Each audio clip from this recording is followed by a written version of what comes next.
कांद्याच्या किमतीवरून सध्या महाराष्ट्रात शेतकरी प्रचंड नाराज आहे. कांद्याच्या किमती पडायला लागल्या, जेव्हा भाव वाढले तेव्हा केंद्र सरकार हस्तक्षेप करतं आणि शेतकऱ्याचं नुकसान होतं. कांद्याच्या संबंधामध्ये आता केंद्र सरकार जे आहे ती शेतकऱ्यांच्या बाजूनं आहे.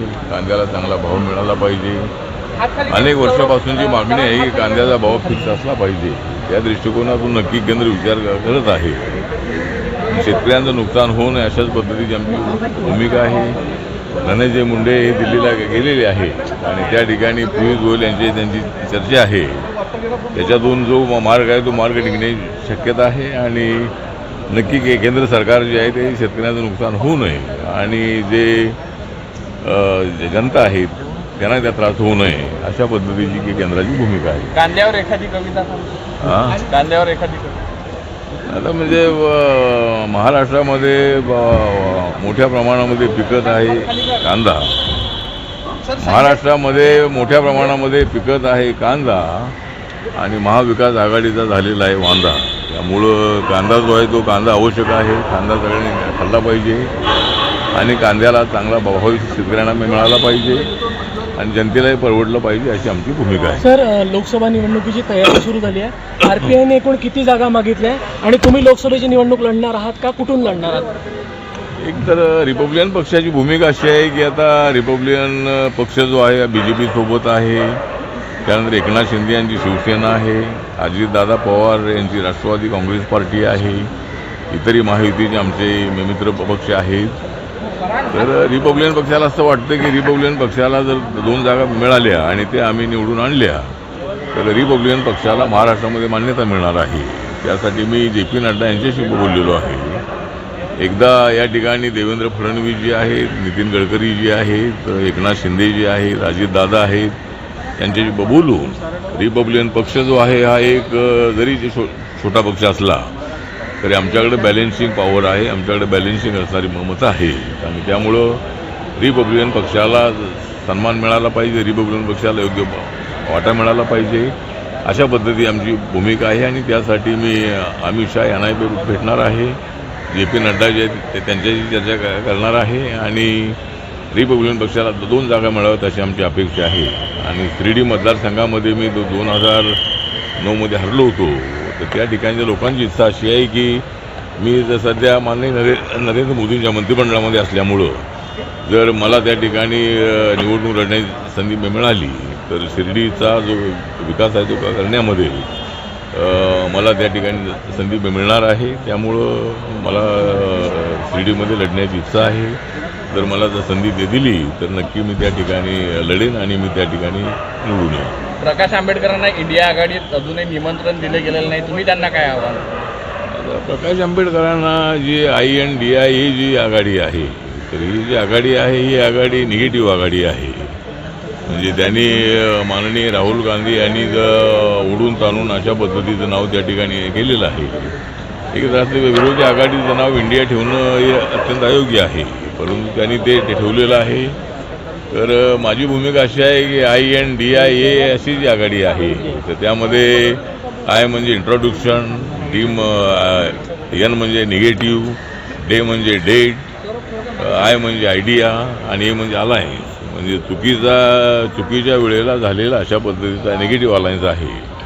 आणि नरेंद्र मोदींच्या समोर यांचा टिकाव लागणं अत्यंत अशक्य आहे. त्यांनी किती प्रयत्न केले तरी 2024मध्ये नरेंद्र मोदीजी प्रधानमंत्री बनतील आणि आम्ही सगळे त्यांच्यासोबत आहोत. जनता त्यांच्यासोबत आहे.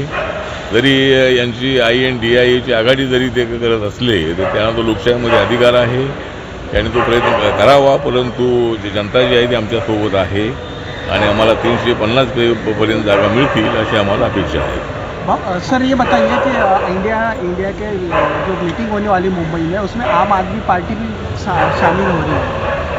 मुझे लगता है कि आम आदमी पार्टी और कांग्रेस पार्टी में थोड़ा सा संघर्ष चल रहा है. मतलब जिस तरह कांग्रेस पार्टी ने बयान दिया है कि भाई दिल्ली में हम सत्ता लाएंगे, तो इससे माननीय अरविंद केजरीवाल जी नाराज है. अभी वो मुंबई की मीटिंग में आते का नहीं मालूम नहीं है, लेकिन छत्तीसगढ़ के चुनाव में भी मतलब उन्होंने दाव लगा रहे हैं. और जो INDI की जो आघाड़ी है, विपक्षी दलों की आघाड़ी है, उसमें अरविंद केजरीवाल जी जाएंगे या नहीं जाएंगे मुझे मालूम नहीं है, लेकिन मुझे लगता है कि अरविंद केजरीवाल जी ने, अगर कांग्रेस पार्टी ने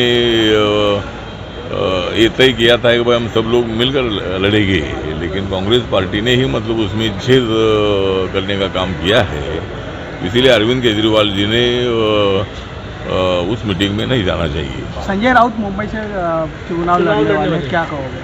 संजय राउत मुंबई से लड़ना चाहते हैं, लेकिन हम आगे बढ़ना चाहते हैं। मतलब संजय राउत अगर लड़ना चाहते तो लड़े, हर एक आदमी को लड़ने का अधिकार है।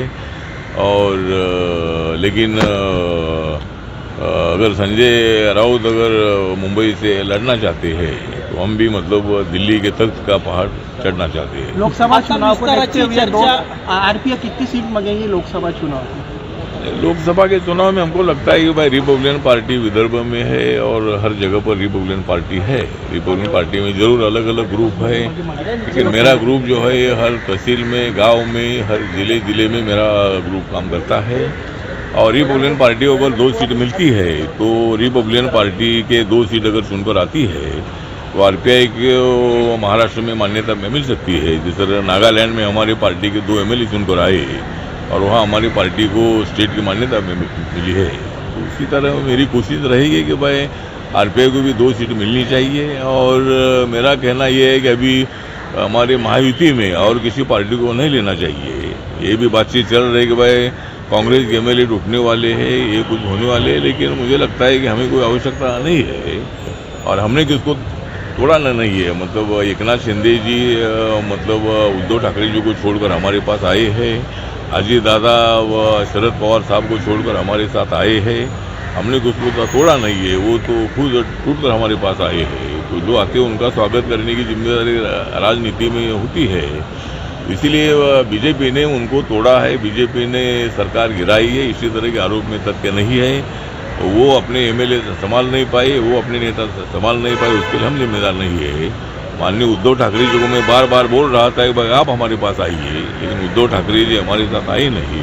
वो गए कांग्रेस राष्ट्रवादी के साथ और उनके 40 MLA टूट कर मतलब हमारे साथ आए हैं। उसी तरह अजीत दादा पवार साहब भी, जो अजीत दादा पवार जी है, मैंने शरद पवार साहब को भी बोला था कि आपने एनडीए में आना चाहिए। नरेंद्र मोदी जी अच्छा काम कर रहे हैं और उनको सपोर्ट करने की आवश्यकता है। और उसके पहले 2 बार शरद पवार साहब ने बीजेपी को समर्थन दिया था। शरद पवार साहब जब फुलोद के मुख्यमंत्री बने थे तब अशोक अडवाणी और उत्तमराव पाटिल, 2 बीजेपी के जो मंत्री थे उनके मंत्रिमंडल में थे। और पवार साहब ने 2014 में बीजेपी को बाहर से समर्थन दिया था। तो इतना मोदी जी काम अच्छा कर रहे हैं, ऐसे वक्त पर पवार साहब ने हमारे साथ आना चाहिए था, लेकिन वो आए नहीं। इसीलिए मतलब अजीत पवार जी ने उनको छोड़कर हमारे साथ आए हैं। तो मुझे लगता है कि ये उन लोगों की ये गलती है और हमने अजीत दादा को तोड़ा नहीं। हमारे पास 164 की संख्या थी और अभी अजीत दादा आने से 200 के ऊपर हमारे MLA चले गए हैं। तो आने वाले विधानसभा के चुनाव में जो अक्टूबर में चुनाव होगा उसमें 200 से ज़्यादा सीट हम जीतेंगे, ऐसा हमें पूरा विश्वास है। आठवले साहेब, अजितदादा सरकारमध्ये आल्यापासून शिंदे गटामध्ये अस्वस्थता आहे। आपण पाहिलं की ठाण्यातील रुग्णालय प्रकरणामध्ये अजितदादांनी ज्या पद्धतीने विचारणा केली एकनाथ शिंदेंना, त्यामुळे कुठेतरी एकनाथ शिंदे गटातील आमदार जे आहेत ते भाजपला सांगणार आहेत की तुम्ही अजितदादांना आवरा। मला असं वाटतं की अजितदादा आलेले आहेत आणि अजितदादा यांना डेप्युटी CM पद मिळालेलं आहे, पण एकनाथ शिंदे हेच मुख्यमंत्री राहणार आहेत। माननीय देवेंद्र फडणवीस यांनी पुन्हा सांगितलेलं आहे की त्यांना बदलण्याचा प्रश्न अजिबात येत नाही आहे। एकनाथ शिंदे हेच मुख्यमंत्री राहतील आणि मला असं वाटतं की हे 3 मोठे पक्ष आणि आरपीआय आम्ही एकत्रित आहोत। त्यामुळं ठाण्यामध्ये जे काय लोकांचा मृत्यू हॉस्पिटलमध्ये झालेला आहे त्या संबंधामध्ये अजितदादांनी स्टेटमेंट केलेलं आहे। तर मला असं वाटतं की एकमेकावर अशा पद्धतीची गुरगुडी करता कामा नये। अजितदादा असतील, एकनाथ शिंदे जे असतील, देवेंद्र फडणवीस जे असतील, या सगळ्यांनी एकमेकाला सांभाळून घेणं अत्यंत आवश्यक आहे। आपल्यामध्ये वाद आहे असं दृश्य जे आहे ते लोकांना बघायला मिळू नये आणि सगळ्यांनी एकत्रितपणे राहिलं पाहिजे आणि म्हणून अशा पद्धतीचे स्टेटमेंट करू नयेत असं आपलं मत आहे। अजित पवार आणि शरद पवारांच्या भेटीमुळं कुठेतरी संभ्रम निर्माण झाला आहे। शरद पवार सुद्धा सोबत येतील असं तुम्हाला वाटतं का? शरद पवार सोबत येतील असं मला वाटत नाही आहे, पण शरद पवार साहेबांनी आलं पाहिजे. म्हणजे आता एवढे सगळे जे आमदार होते त्यांचे 54 आमदार होते, त्यातले जो 43-44 आमदार जे आहेत ते अजितदादासोबत आलेले आहे. त्यामुळं पवार साहेबांनी सुद्धा देशाच्या हितासाठी, देशाचा विकास करण्यासाठी मला असं वाटतं की नरेंद्र मोदी यांच्यासोबत येणं अत्यंत आवश्यक आहे. आणि अजितदादांची आणि त्यांची जी भेट झालेली आहे त्याच्यामध्ये ते म्हणतात की आमची भेट वैयक्तिक होती, आमची फॅमिली भेट होती. त्यामुळं त्या भेटीमध्ये काही चर्चा झालेली आहे मला माहीत नाही आहे. पण पवार साहेबांनी अजून विचार करणं अत्यंत आवश्यक आहे. आणि मी सुद्धा काँग्रेससोबत होतो, राष्ट्रवादीसोबत होतो, मी सुद्धा आता BJP सोबत आलेलो आहे, मी सुद्धा NDA सोबत आलेलो आहे. त्यामुळं राजकारणामध्ये जसे जॉर्ज फर्नांडिस होते, नितीश कुमार होते, शरद यादव होते, असे स्वतःचे नेतेही अटलजींच्या सरकारमध्ये होते, ममता बॅनर्जी या रेलमंत्री होत्या. त्यामुळं राजकारणामध्ये अशा पद्धतीचे अलायन्स होतात, मतभेद वैचारिक असू शकतात, पण कॉमन मिनिमम अजेंड्यावर सगळ्यांनी एकत्रित आलं पाहिजे. त्याप्रमाणे आम्ही NDAचे लोक एकत्रित आलेलो आहोत. आणि पवार साहेबांनी सुद्धा यायला हरकत नाही आहे, त्यांना आमचं निमंत्रण आहे.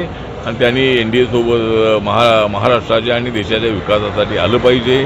विनाकारण काँग्रेसच्या राहुल गांधीच्या नादाला लागून देशाचं नुकसान करू नये असं आपलं या संबंधातलं मत आहे.